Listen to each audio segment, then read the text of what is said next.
ఎందరో మహానుభావులు అందరికీ వందనాలు. స్వీయ రచన తెలుగు ధీర శతకమునందలి మరో పద్యాన్ని మీ ముందు ఆవిష్కరిస్తున్నాను.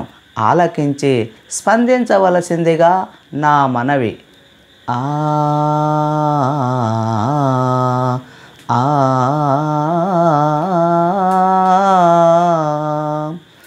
మంచి యచటనున్న మనసార గరిహించు, మంచి యచటనున్న మనసార గరిహించు.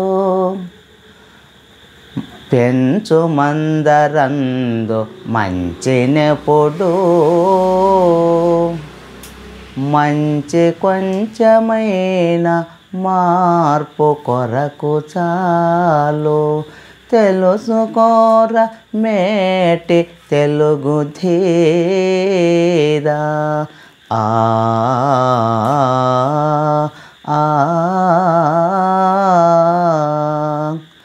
మంచి యచటనున్న మనసార గరిహించు. పెంచు మందరందు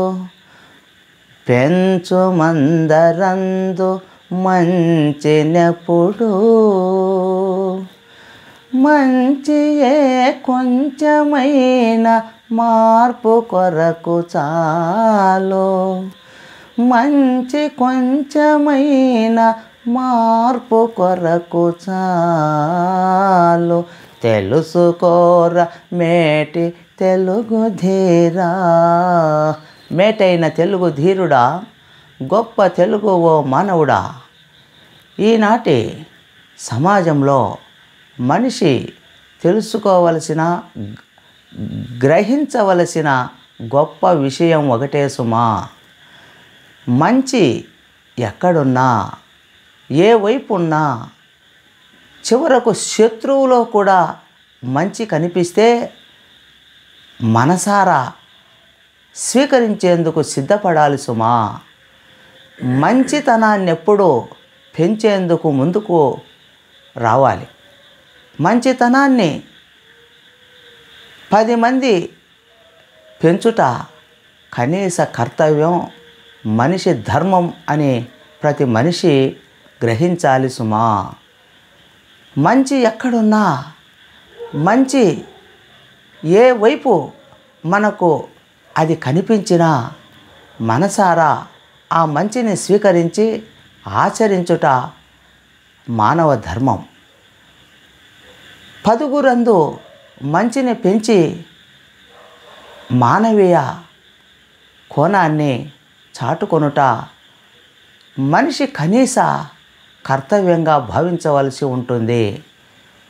ఇవాళ మంచి ఏ కొంచెమైనా మానవ జీవితాల్లో మార్పు కొరకు అది చాలా దోహదపడుతుంది అన్న సత్యాన్ని ఎవరు మర్చిపోకూడదు.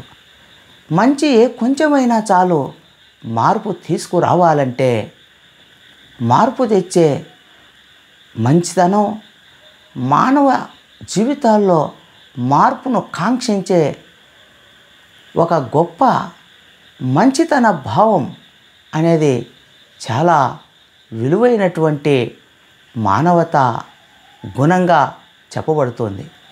కాబట్టి మంచి ఎవరిలో ఉన్నా మంచి గ్రహించేందుకు, ఆ మంచిని ఆచరింపచేసేందుకు మనిషి తపన పడాలి అని ఈ యొక్క పద్ధతాలకు సందేశం.